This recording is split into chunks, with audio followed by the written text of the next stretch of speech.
Bonjour et bienvenue sur ce live spécial de novembre, le jour des défunts. On se retrouve donc aujourd'hui pour une FAQ, foire aux questions. Ça fait un moment que j'en avais pas fait sur cette page, j'en fais régulièrement sur mes groupes de coaching. Et là j'avais envie en fait de faire quelque chose de particulier aujourd'hui. Alors initialement j'avais pensé à faire un contact défunt, voilà, ouvert à tous, gratuit, en live, un peu comme quand on fait une conférence médiumnique. Mais mon énergie ne me le permet pas aujourd'hui, alors j'ai voulu quand même marquer le coup et être disponible pour vous aujourd'hui sur cette même thématique. Je vais juste attendre un petit peu que vous puissiez vous manifester, me confirmer que vous m'entendez correctement, que n'y a pas trop de coupures parce que j'ai déménagé, plus ou moins. Enfin, je suis dans mon nouveau logement et spécifiquement dans mon bureau. Et là, la tempête aujourd'hui ne me permet pas d'avoir un réseau formidable. Alors tout à l'heure avec mes groupes, j'ai fait des vidéos et ça ne passait pas dans cette pièce. Donc n'hésitez pas à m'indiquer si effectivement vous entendez correctement ou non, que je puisse, s'il le faut, eh bien déménager et changer de pièce et aller avec vous dans mon salon. Alors là, bon bah la pièce est toute blanche pour l'instant, elle n'est pas du tout aménagée. Il y a encore plein de cartons à terre. Mais lorsque ce sera aménagé et décoré, je vous ferai des photos et un partage. Alors on me dit le son est ok, on vous entend bien, donc c'est super. Parce que j'avais vraiment envie d'être présente dans ma pièce, dans mon bureau pour faire cette vidéo avec vous, j'en suis ravie. Alors, ce qui est important de comprendre avant de démarrer, c'est que je vais répondre à vos questions uniquement autour de cette thématique-là, c'est-à-dire que je vais prendre en compte toutes les questions qui ont attrait à la médiumnité, au décès, à l'au-delà, aux défunts, etc. Par contre, je ne vais pas faire de médiumnité publique, c'est-à-dire que si vous me dites est-ce que vous pouvez me donner des nouvelles d'eux, non, ça ne sera pas pour aujourd'hui, ce sera pour une prochaine fois avec grand plaisir, mais pas pour aujourd'hui. Donc ça, c'est le fonctionnement de la FAQ d'aujourd'hui. Et ce qui est intéressant aussi de savoir, c'est que je vais commencer cette FAQ par des questions qui m'ont déjà été posées par des gens que j'ai en coaching sur des groupes et qui avaient des questions très pertinentes. Donc je vais déjà lire leurs questions et y répondre pour eux, mais aussi pour vous. Et ensuite, je prendrai note bien des questions que vous pourriez éventuellement avoir ici en live. Alors je vais pas rester trop longtemps parce que j'ai pas encore mangé, enfin voilà, mais j'avais vraiment à cœur de partager ce moment avec vous. Je me suis dit midi c'est peut-être là où il y a le plus de monde disponible. Peut-être que vous êtes en train de manger en m'écoutant tranquillement. Et bien sûr, évidemment, cette vidéo sera en replay et elle sera transférée sur ma chaîne YouTube. Donc voilà, vous pourrez la retrouver dans tous les cas. Alors, je vais commencer par une première question qui m'a été posée par Manuela sur l'un de mes groupes de coaching qui me dit quelques jours avant de mourir, apparemment, on m'a dit qu'on n'aurait plus d'aura. Alors, l'aura, c'est une couche énergétique qui est souvent représentée en couleur, qui nous entoure. Et donc, elle me fait part de cette remarque en me disant apparemment quelques jours avant, notre aura aurait disparu. Alors, je ne suis pas une experte en aura, je n'ai pas de connaissances suffisantes pour répondre vraiment à cette question.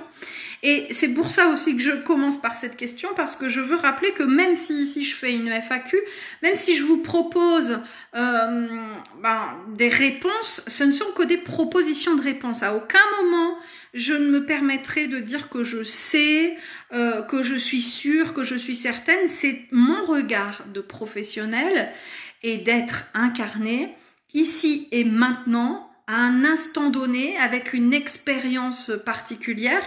Mais à aucun moment, je ne me permettrai d'être dans des affirmations. Ce ne sont que mes convictions que j'ai à partager avec vous, avec plaisir, avec bonheur. Et peut-être que dans 5 ans, je vous parlerai des choses différemment parce que mon regard aura changé. Et c'est surtout ça qu'il est important de comprendre. C'est que toutes les réponses que je vais vous donner aujourd'hui ne sont que les miennes, elles m'appartiennent. Je vous les propose, je vous les transmets avec bienveillance. À vous de les accueillir ou non, et à vous aussi et surtout de les confronter avec le regard d'autres professionnels pour vous faire votre propre idée. C'est ça, pour moi, le plus important. Donc, Manuela, j'aurais pas vraiment de réponse à te donner, tu l'auras bien compris, je pense qu'il est plus intéressant peut-être de se tourner vers un professionnel qui va travailler l'aura depuis longtemps pour que tu puisses avoir une réponse plus chevronnée. Catherine qui me dit « Que signifie couper le lien avec un défunt ?» Alors, je ne sais pas, Catherine, où tu as entendu cette question-là, couper le lien avec le défunt. Mais de la manière dont moi je l'entendrais, si on me disait ça là, ou si je l'entendais comme ça dans une conférence, ou si je le lisais dans un bouquin, pour moi, c'est couper les liens pour lui permettre à lui de monter. Je suis en train de me dire, ça résonne peut-être, elle n'est pas encore bien meublée cette pièce, donc j'espère que ça va. Pour lui permettre de monter, et puis couper les liens pour nous permettre aussi de nous apaiser. Alors une coupure de lien, ça peut se faire. Maintenant, il n'y a rien de négatif. C'est pas parce qu'on va couper les liens avec quelqu'un, qu'il soit décédé ou non d'ailleurs, qu'on va complètement couper tout lien. Je m'explique. Quand on demande une coupure de lien, déjà, c'est rarement une réelle coupure. C'est imagé, mais c'est surtout un apaisement. Et on va demander à ne garder justement que les liens qui nous font du bien, que les liens qui sont encore nécessaires ici et maintenant. Et donc avec un défunt, c'est pareil, tu vois, on va fonctionner de cette manière-là et on va se dire, voilà, je demande à ce que chacun puisse évoluer de son côté le plus sereinement possible et à ce que les liens de culpabilité, de tristesse, de chagrin, d'amertume, etc., enfin bref, puissent être coupés. Tu vois, c'est dans ce sens-là. Alors, je ne sais pas, il faudrait peut-être poser la question à la ou au professionnel qui a pu évoquer ce terme, dans quel sens lui l'a utilisé, mais moi, en tout cas, c'est comme ça que je l'entends à l'heure d'aujourd'hui. Alors, je m'en vais, hop, je tourne la page sur les autres questions qui m'avaient donc été posées au préalable, et puis après, je reviendrai sur les vôtres. N'ayez crainte. On m'avait dit, est-ce que finalement, quand on parle d'entité, parfois on parle d'esprit, est-ce que c'est la même chose? Est-ce que les entités, c'est des esprits ou est-ce que c'est complètement autre chose? Et les fantômes, c'est pareil. Finalement, une entité, c'est une âme qui s'est désincarnée, qui est décédée et qui va donc venir se manifester. Donc, on utilise l'une ou l'autre des acceptations, entité ou esprit. C'est la même chose. Après, ces deux termes-là sont aussi souvent utilisés dans les films d'horreur, dans les documentaires un peu à sensation. C'est ce qui peut être un petit peu, qui peut faire peur. Alors il y a d'autres médiums, par exemple, qui vont parler d'envolées, de défunts. Moi j'aime bien utiliser ce terme-là. Bon, même si je trouve qu'ils sont pas décédés, puisqu'ils me le disent eux-mêmes. Hein. On n'est pas décédés, on a juste changé de statut en fait. Hein. Ils sont passés. En chair en air, j'ai envie de dire. Mais voilà, donc il faut trouver des termes qui sont appropriés. Et finalement, entité ou esprit, c'est la même chose. Enfin pour moi. Hein. Alors après, si un professionnel les utilise sous deux acceptations différentes, alors qu'il me partage sa différence, je suis tout à fait preneuse, hein, bien sûr. Hein. Alors ensuite, on me dit, un défunt peut-il se manifester? Hyper intéressant cette question. Sous la forme d'un oiseau, d'un papillon? Oui. Et après, la personne me dit, mais comment est-ce qu'on peut l'expliquer? Oui, bien sûr. Un défunt peut se manifester sous cette forme-là de deux manières différentes. Alors, ça peut être sous la forme d'un chat, sous la forme d'un papillon, d'une coccinelle, d'un oiseau qui va venir se poser à votre fenêtre. Alors, deux explications. La première, en fait, il se peut tout à fait qu'un défunt vous envoie. Alors, ça va pas être lui l'oiseau, mais il va guider l'oiseau vers votre fenêtre pour venir vous tapoter un peu et dire « Coucou, t'as vu, je suis là ». Donc, c'est pas vraiment l'âme de votre défunt qui s'est incarnée dans l'oiseau, mais c'est l'âme de votre défunt qui lui a soufflé à l'oreille de venir vous faire un coucou. Donc, ça, c'est la première possibilité. La deuxième possibilité, c'est qu'effectivement, et là, j'ai intérêt à me méfier, je vais encore me faire signaler, bannir, tout ce qu'on veut, insulter, parce que j'ai déjà été insultée pour ce genre de propos il y a quelques années. Un humain peut se réincarner en animal. Voilà, si vous ne me suivez pas, quittez la vidéo, c'est aussi simple que ça. Pourquoi et comment? Tout simplement parce que le temps linéaire n'existe pas. C'est-à-dire que là, je suis ici et maintenant incarnée en tant que Mélanie, mais je peux décider de me réincarner en grenouille et puis après en végétal et ainsi de suite. C'est pas, contrairement à ce que certains pourraient... et là, par contre, je m'affirme face à ça, ça n'est pas minéral, végétal, animal, humain. Super l'humilité, hein. Bon bref, je dis ça, je dis rien. C'est un ensemble en fait de possibilités d'incarnation et comme le temps n'existe pas, il n'y a pas de avant-après en fait. D'ailleurs, le terme vie antérieure est tout à fait galvaudé, hein. Bon bref, ça c'est encore autre chose. Donc oui, effectivement, un animal, un petit animal, un insecte, un oiseau, n'importe, peut se réincarner à nos côtés. Ou peut venir à un moment donné... voilà, venir nous faire un coucou parce qu'un défunt l'aurait poussé. Je vous invite à aller regarder sur ma chaîne YouTube. J'avais fait une vidéo sur nos amis, les animaux et l'au-delà. Je vous invite à aller regarder aussi sur ma chaîne YouTube, hein, Mélanie Medium. J'avais fait une vidéo sur l'âme résiduelle qui vous permettra peut-être un petit peu de mieux comprendre comment fonctionne l'âme, de ce que j'en ai compris à l'heure d'aujourd'hui. Hein. Et puis, peut-être d'aller regarder un film qui s'appelle Mes vies de chien. Et je crois qu'il y en a il y a même le 2, hein, qui explique la réincarnation des animaux à nos côtés. Et ça, c'est hyper intéressant aussi. Peut-on dire que l'âme quitte le corps au moment même de la mort? Ou bien peut-elle partir avant ou rester encore quelques jours après? L'âme, si vous voulez, elle n'est pas... Comment vous le dire? J'essaie de chercher le terme exact. Elle n'est pas scotchée au corps. Elle y est attachée. Alors, on parle d'ailleurs souvent du cordon d'argent, du fil d'argent qui nous relierait du nombril jusqu'à l'âme. Il est prouvé, même par des scientifiques, que l'âme voyage. Elle voyage hors du corps, même ici et maintenant, pendant que nous sommes en vie, et bien souvent la nuit. Elle peut aussi voyager dans la journée, dans des voyages de pleine conscience, dans des méditations de pleine conscience, où on va avoir la sensation réelle, hein, vraiment, on va le ressentir, de monter et puis de voir la pièce, la maison, la ville, et puis le ciel, etc., la terre. Et là aussi, elle voyage, d'accord? Donc, l'âme, si je reviens au moment du décès, elle peut effectivement être partie déjà un petit peu avant. Et ça m'arrive dans des séances de dire, de toute façon, voilà, elle voyageait entre deux, hein, mais son âme était déjà partie. Comme il m'arrive de dire, cette personne est restée très très collée, attachée à son âme pendant quelques jours.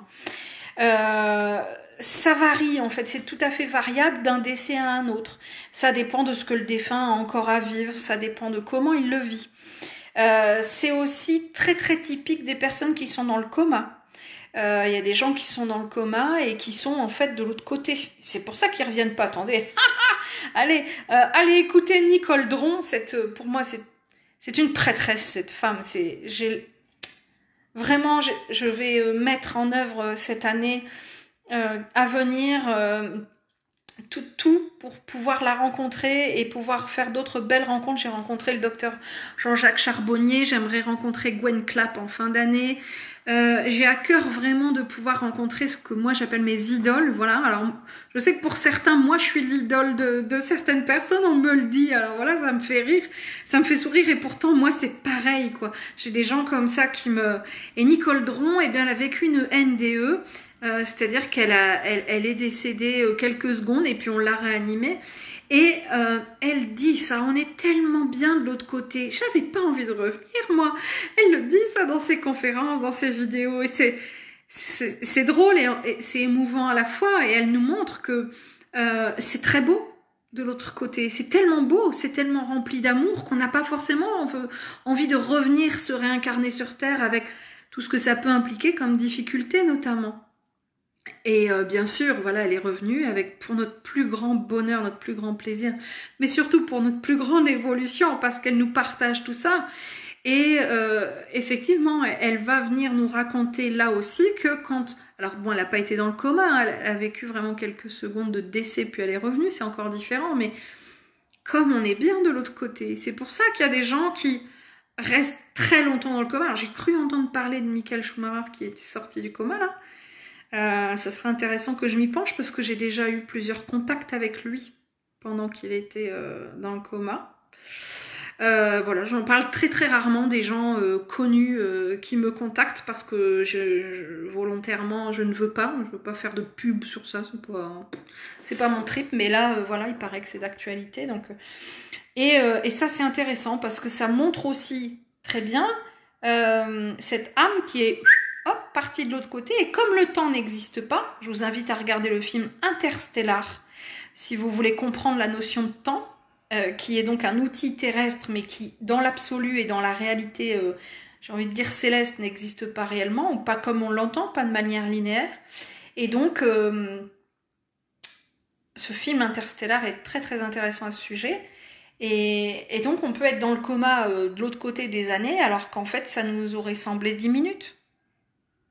Alors que pour les proches, voilà, c'est long, c'est dur, c'est une souffrance réelle. Et l'âme est allée se balader de l'autre côté et a pu se régénérer, comprendre certaines choses.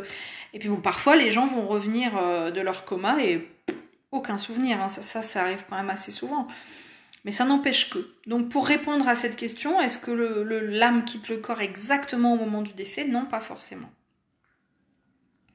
J'avais encore 2 autres questions qui m'avaient été posées au préalable. Donc les défunts nous voient-ils ici? Nous voient-ils tous ici-bas? Comment? Ou est-ce qu'il n'y a que certains qui nous voient, pas d'autres? Tous les défunts ont la possibilité de nous voir. Maintenant, il faut qu'ils aient suffisamment d'énergie, il faut qu'ils en aient envie, etc. Ils ont aussi une autre vie de l'autre côté, il faut comprendre ça. Et puis, on parle souvent du voile, au-delà du voile. Et donc, parfois, le voile est trop trouble. Donc, voilà, ils ne voient pas forcément tout, pas tout le temps. Par contre, lorsqu'ils nous voient, et ça, c'est une description qu'on retrouve assez bien imagée dans le film No Solar, N-O-2-S-O, plus loin L-A-R, qui est un film qui illustre les propos écrits dans un ouvrage, écrit par Chico Xavier, qui est donc un médium brésilien. Et c'est vrai que je crois que c'est vers la fin, ou en tout cas vers les 2/3 ou 3/4 du film, où on voit comment les défunts nous perçoivent. Et ils nous voient pas forcément comme moi je vous vois, ou comme vous me voyez, ou etc. Mais plus en termes d'énergie, donc avec des couleurs un peu comme on verrait une aura, vous voyez. Donc, et ce qui est très drôle, c'est que moi j'ai déjà eu un contact défunt alors que j'étais aux toilettes, par exemple, ou dans un moment intime.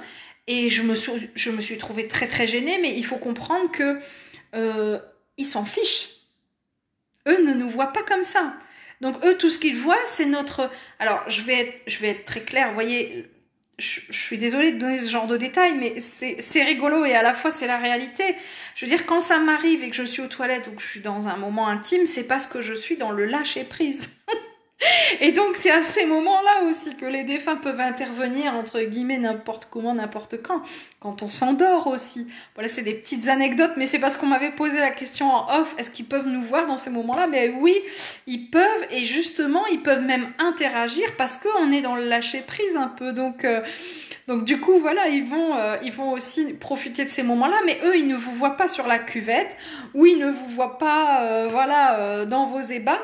Ils vous voient en tant qu'âme, ils vous voient en tant qu'énergie, et ils le voient, la porte qui est ouverte, cette désinhibition, je souffle et je lâche prise. Ça, c'est ce qu'ils voient, et c'est ce à quoi ils se connectent. Voilà, et c'est pour ça qu'on a beaucoup de contacts défunts ou des gens qui me disent, je suis sûre, j'ai vu quelqu'un passer, j'étais en train de m'endormir, mais j'ai vu une ombre à mes pieds au niveau du lit, etc. Parce qu'on est dans le lâcher prise et qu'ils œuvrent. Non, c'est pas qu'ils œuvrent principalement à ce moment-là, c'est qu'ils œuvrent tout le temps, mais que notre mental, nous lâchant un petit peu la grappe à ce moment-là, ouf, ça y est, on va pouvoir les percevoir. Alors, dernière question à laquelle je réponds et ensuite je passe aux vôtres en live. N'hésitez pas à les poser pour que je reste encore un moment avec vous. Peut-on, et là c'est intéressant aussi, être flamme jumelle avec un animal? Est-ce que c'est un contrat d'âme? Je suis en train de me dire, ben, c'est pas une question concernant les défunts, ça. Je me suis trompée dans mes notes. Mais c'est pas grave, je vais y répondre quand même. C'est vrai qu'on peut, comme je vous l'ai dit tout à l'heure, c'est intéressant d'aller regarder le film Mes vies de chien, le 1 et le 2, parce qu'on voit l'incarnation, la réincarnation d'un animal. Et donc, effectivement, un animal peut être un choix d'incarnation et un contrat d'âme. C'est-à-dire, avant de s'incarner, moi, Mélanie, j'ai fait le choix de retrouver telle âme. Et elle a fait le choix de s'incarner en tant qu'animal pour me retrouver, pour me soulager, peut-être pour me sauver. Regardez ce film, il est passionnant. J'en dis pas plus. Et Amandine, puisque c'est toi qui m'as posé cette question, regarde-le, prends tes mouchoirs, ma chérie, parce qu'à mon avis, tu risques de pleurer et ça va te parler. Je sais que tu me parles de ton chat et ça va te parler. Voilà. Alors, je lis la première question ici que j'ai de Christelle. Merci beaucoup, en tout cas, à tous pour votre participation. Alors, une petite parenthèse avant de passer à vos questions live. Sur mon ancienne page Facebook, on était 5000. On m'a bloqué, signalé, piraté, j'en sais rien. À mon avis, on est plutôt dans l'ordre du signalement, puisque ma vidéo sur mes 10 ans de médiumnité a été supprimée. Peut-être que celle-ci ne fera pas long feu non plus. Je l'espère, mais enfin voilà. Et donc, ici, on arrive à presque 3000 personnes en quelques jours. C'est juste formidable. Des gens que je retrouve et qui me suivent et qui m'ont retrouvé. Et ça, c'est vraiment un grand plaisir. De nouvelles âmes qui me découvrent, des nouvelles personnes qui me disent « Oh, bah on se connaissait pas et c'est génial ». Vous n'imaginez même pas en fait le plaisir que j'ai de découvrir ces nouvelles âmes et puis de vous redécouvrir parce que des gens me disent « Oh, bah je t'avais perdu de vue, je suis contente de te retrouver Mélanie ». Je suis heureuse en fait d'avoir perdu ces 5000 personnes. À l'heure d'aujourd'hui, on va arriver le 13 parce qu'il est possible que j'ai été bloquée pendant 1 mois sur mon compte. Je ne sais pas, je n'ai aucune information. Et je me pose la question de savoir si je vais reprendre l'ancien compte tellement je suis heureuse des nouvelles rencontres que je fais depuis. Donc comme quoi il y a toujours de la lumière, quelle que soit l'ombre qui s'abat sur nous. Merci pour tout ça. Christelle, quel élément peut nous mettre sur la piste pour savoir si un défunt est bien parti de l'autre côté ou encore coincé sur notre plan? Alors, un défunt n'est jamais vraiment coincé. Dès qu'il décède, paf, il passe de l'autre côté, ce qu'on appelle la lumière. Après, la lumière est plus ou moins tamisée. Donc, plus on va être encore effectivement coincé, j'aime pas ce terme, mais on va être proche du plan terrestre, et plus on va être dans ce que certains appellent le bas astral, c'est-à-dire des énergies lourdes encore et qui nous retiennent effectivement sur le plan terrestre. Ça va être de la colère, de la tristesse, du chagrin, de l'amertume, des regrets, de la culpabilité. Tant que le défunt ne se libérera pas de ça, effectivement, il va avoir un petit peu plus de mal à monter, mais ça viendra. Voilà. Et puis il peut être aidé par ses guides, par d'autres défunts de l'autre côté. Alors pour savoir s'il est bien, s'il monte, parce qu'il monte constamment hein, de l'autre côté, il faut faire appel à un médium ou il faut lui envoyer de belles énergies.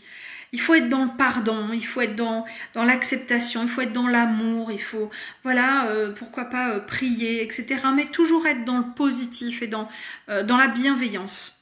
Après, pour en être sûr, d'une part c'est compliqué et d'autre part c'est son chemin. C'est à lui ou à elle de faire ce chemin-là, de l'autre côté. Marie qui me dit les entités qui s'alimentent de notre énergie vitale seraient-ils dans la recherche d'aide? Absolument. C'est le cas pour mon époux depuis quelque temps et ce défunt nous parle de temps en temps, il nous dit ce qu'il cherche et effectivement là il nous disait qu'il voulait revivre ce qu'il avait vécu en fait pour le vivre différemment, c'est-à-dire pour pas se planter quoi, comment vous expliquer? Il essaie de revivre à travers mon mari. Alors, je donne l'exemple de mon mari parce que c'est le plus récent, mais ça pourrait être complètement autre chose. Là, il essaie de revivre ça pour se pardonner finalement. Donc oui, tous les défunts qui viennent à nous alors, je vais pas dire... Non, j'allais aller un peu vite là en besoin. J'allais dire tous les défunts qui viennent à nous ont besoin d'une aide. Non. parfois ils viennent nous aider. Donc, mais ils ont besoin de communiquer. Voilà, ça c'est une chose. Ils ont besoin de communiquer. Alors effectivement, il y a des entités, c'est-à-dire des défunts, qui vont s'alimenter de notre énergie vitale, c'est-à-dire qu'ils vont aller puiser dans notre bienveillance, dans notre énergie positive, parce que ils en ont besoin. Parce qu'ils sont dans cette tristesse et qu'ils ont besoin de notre joie, parce qu'ils sont dans cette colère et qu'ils ont besoin d'un apaisement. Ils vont pas savoir forcément le trouver sur un autre plan, plus subtil, plus astral. Donc, comme ils sont encore sur des énergies basses, ils vont venir pomper sur le plan d'énergie sur lequel ils sont. Mais évidemment, alors, je suis en train de remonter un petit peu dans les messages pour essayer de ne pas en oublier. Alors, Brigitte me demande si je connais Bruno Charvet, médium. Bien sûr, Bruno, vous avez un nouveau message. Évidemment, évidemment. Je crois que c'est ma maman d'ailleurs qui m'a offert... Alors lui, on m'offre beaucoup de livres, hein, j'en commande aussi. Et je n'ai pas forcément le temps de les lire, alors je pioche dedans, mais je vais m'y mettre. Je regarde s'il y a des questions qui ont été posées précédemment. Bon, j'ai pas l'impression. Alors, je reviens donc aux questions un peu plus bas et surtout, n'hésitez pas à poser ou reposer votre question pour que je puisse y répondre ici et maintenant en live.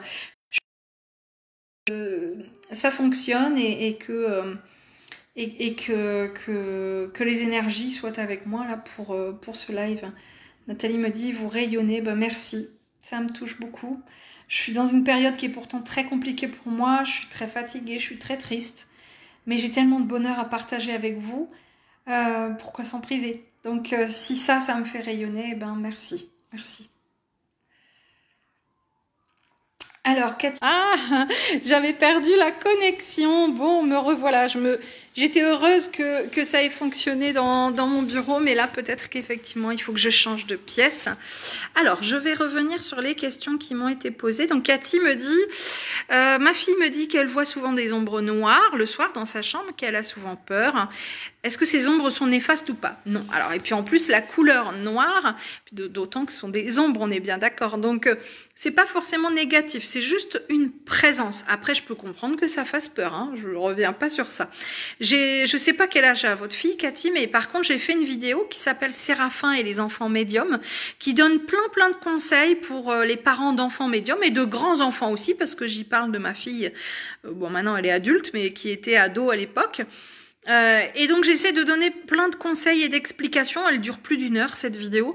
Elle pourra vous aider un petit peu sûrement à y voir plus clair. Moi je recommande vraiment cette vidéo à tous les parents qui ont des enfants qui parlent de vie antérieure, qui parlent de défunts, qui voient des choses. Ça s'appelle sur ma chaîne YouTube Mélanie Médium, une vidéo qui s'appelle Séraphin, c'est le prénom de mon fils, et les enfants médiums. Alors, Marie me dit, les défunts sont-ils fidèles à leur famille ou pas dans leurs manifestations? Alors, je m'excuse Marie, mais il faudra reformuler parce que je ne comprends pas trop la question.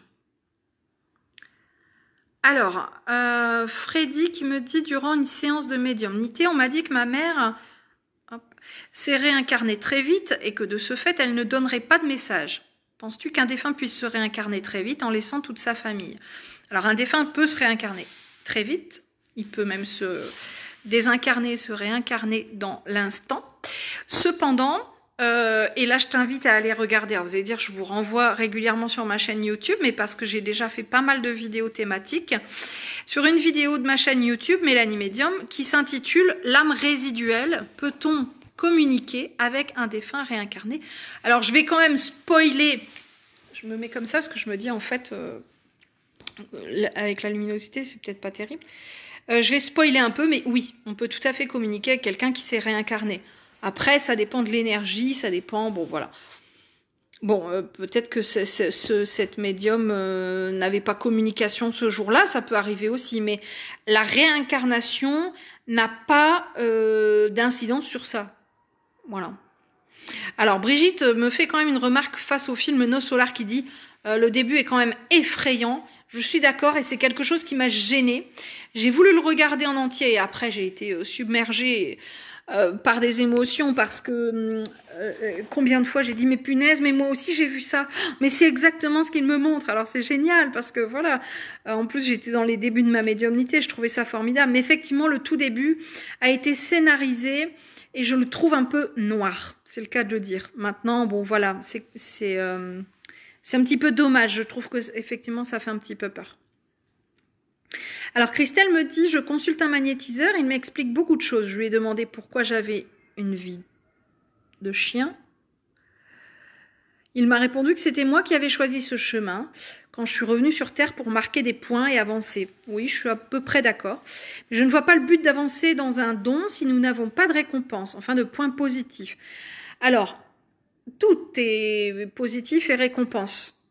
Je pense, si je peux me permettre, hein, Christelle, que ça serait intéressant que vous me suiviez un petit peu régulièrement, quotidiennement, pourquoi pas, parce que j'en parle très souvent ça, l'ombre et la lumière. Ça, c'est une vidéo que je vais faire sûrement dans la semaine, parce qu'on m'en parle beaucoup, surtout en ce moment. Rien n'est jamais totalement négatif.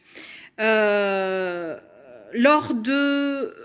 mon ancienne page, sur laquelle j'ai donc été bannie, signalée, j'en sais rien, enfin bref. J'avais fait des vidéos expliquant justement que je vivais une situation difficile, que je m'étais tapé le nettoyage de la fosse septique avec de la merde jusqu'en haut des bras. Pour ceux qui me connaissent intimement, je ne vais pas étaler là plus que ça ma vie personnelle, mais je vis vraiment, vraiment, vraiment des choses difficiles depuis un bon moment maintenant. Le tout est une question de regard. Hein, donc voilà, c'est selon comment on regarde les choses. Alors je vais pas aller plus au-delà, je vais vous inviter à regarder peut-être d'autres de mes vidéos et puis lire certains de mes posts parce qu'on n'est plus dans le sujet du coup, mais voilà, je voulais quand même vous faire un petit coucou.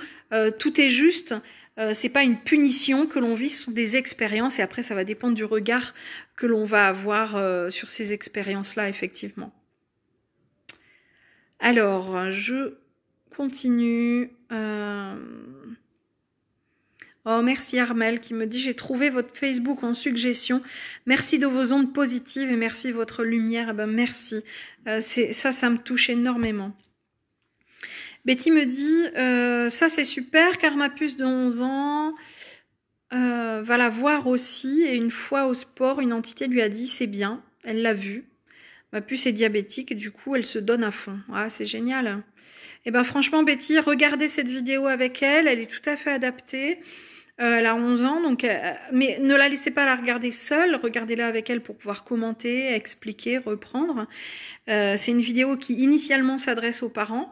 J'envisage de faire une vidéo ou une session de plusieurs vidéos, peut-être pour les enfants, pour pouvoir l'adapter aux âges, parce que j'ai beaucoup de demandes.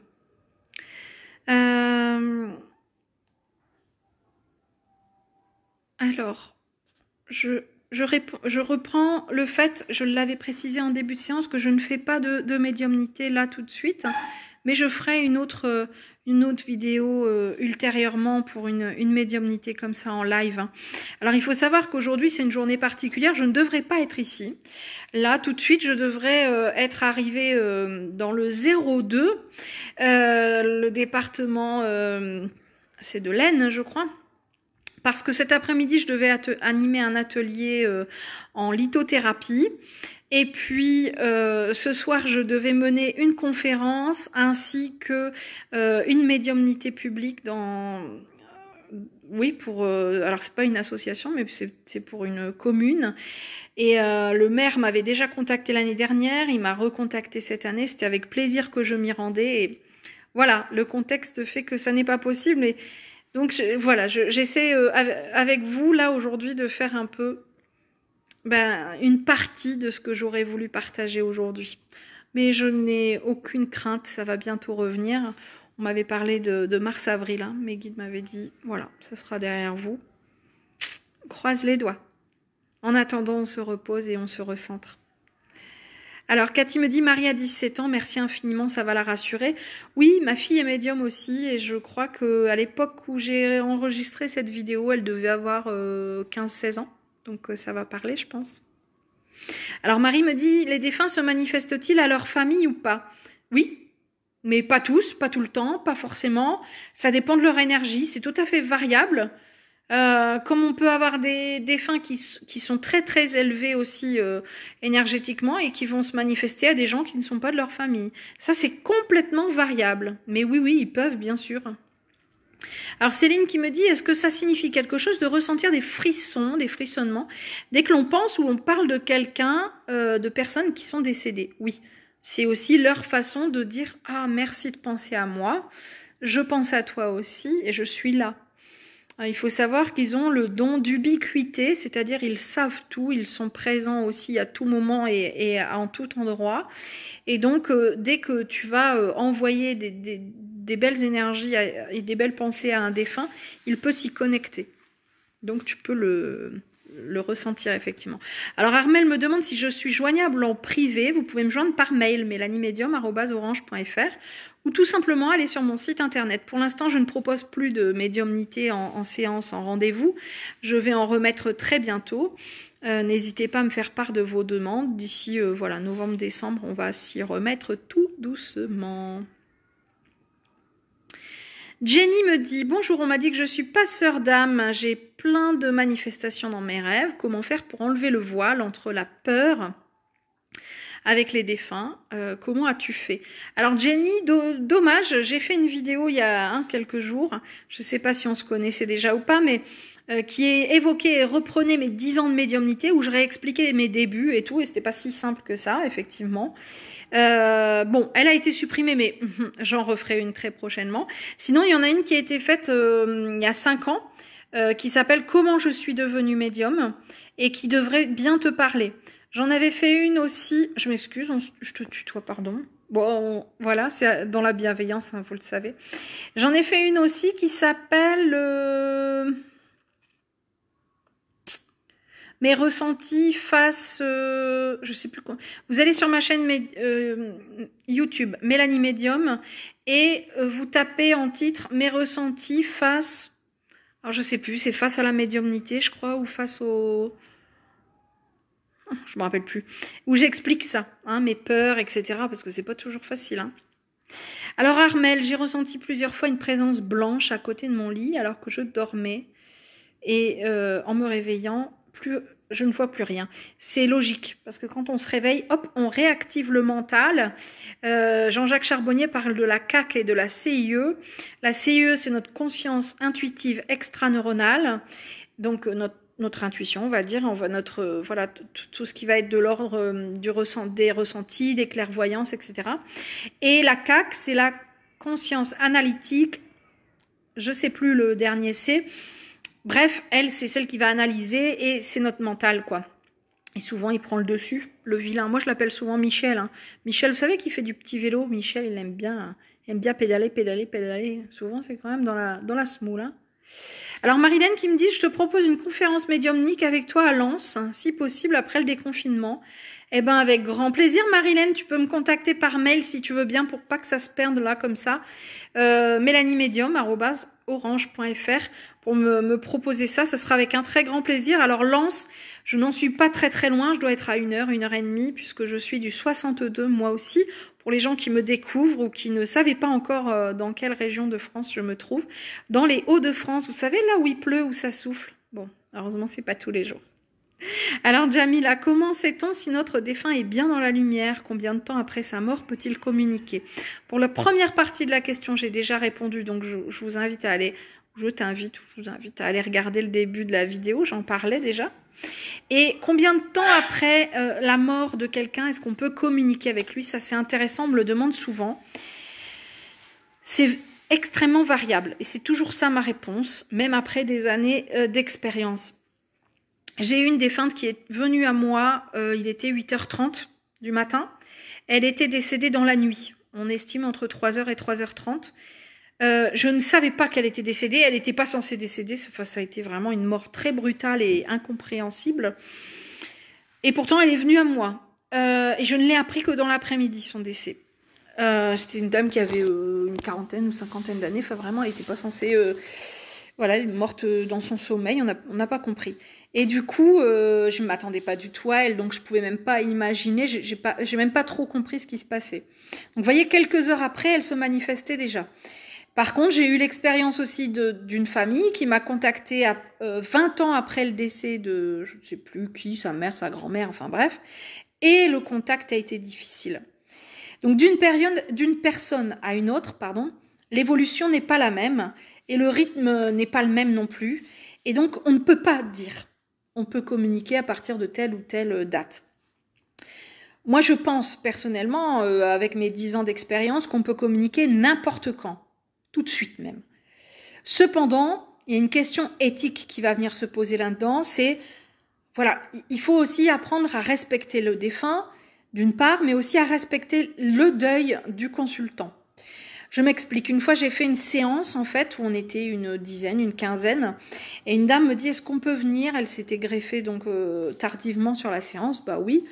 Et en fait, son mari était décédé 15 jours avant et elle avait beaucoup de chagrin. Et c'est difficile, là, de gérer une séance. Donc, je sais que beaucoup de médiums vont vous donner la réponse de 3 à 6 mois. Ils vont vous dire, écoutez, si la personne vient de décéder, recontactez-moi dans 6 mois, on fixera une date. D'une part, c'est pour que le défunt puisse monter et qu'il puisse, voilà, prendre un petit peu aussi sa propre énergie, se remplir de lumière. Et puis d'autre part, pour que la personne qui souhaite faire le contact puisse commencer son deuil, puisse commencer un travail d'apaisement. Parce que sinon, en séance, on va être plus dans de l'apaisement que dans du contact pur. Et un gros chagrin, une grosse colère, etc. peut faire descendre les énergies du médium qui va les ressentir et donc rendre plus difficile la consultation.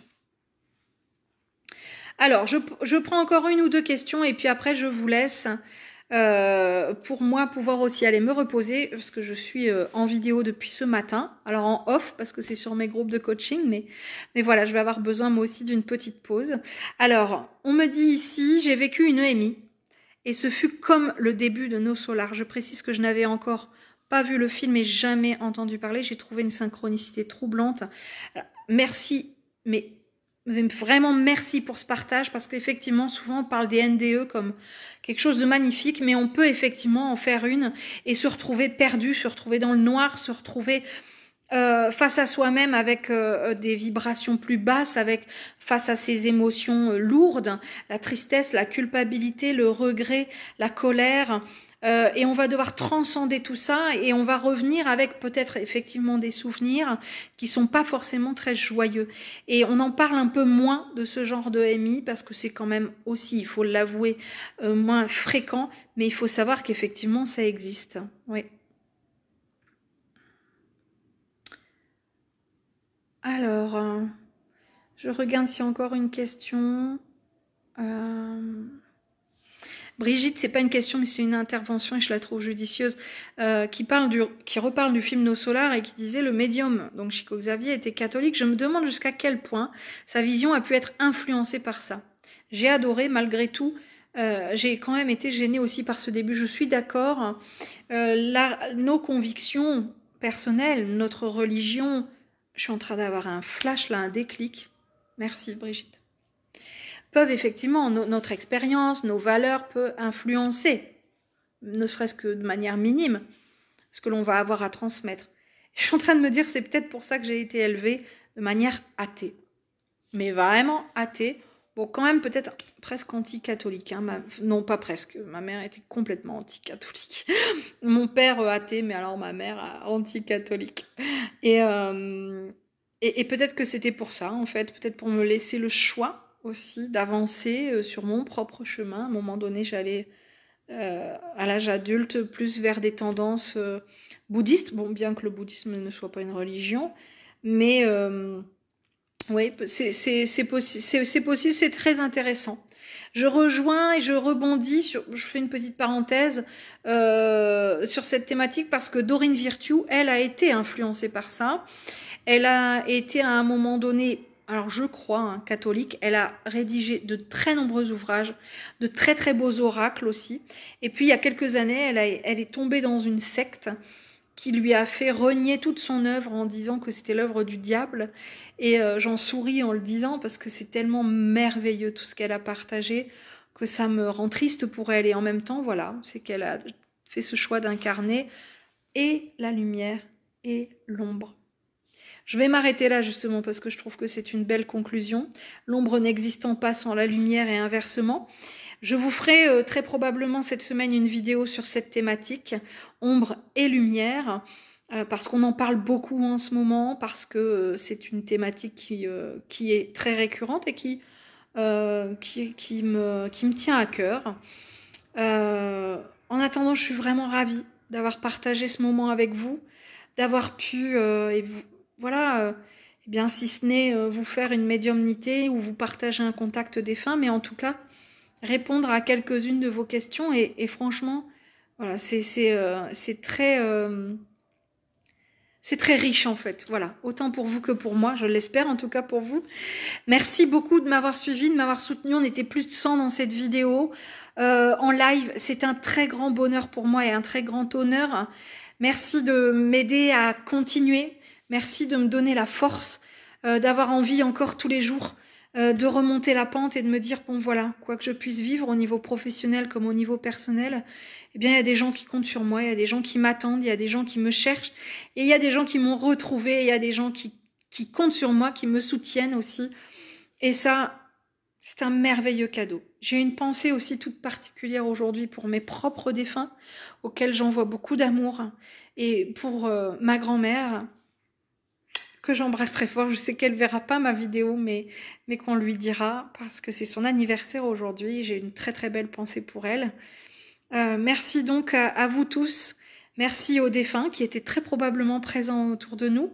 Peut-être que ça serait intéressant de réécouter cette vidéo avec un casque ou des oreillettes, parce que qui sait, peut-être que l'un ou l'autre de mes ou de vos défunts a pu se manifester. Je l'espère en tout cas. Je vous embrasse, de belles pensées pour nous tous.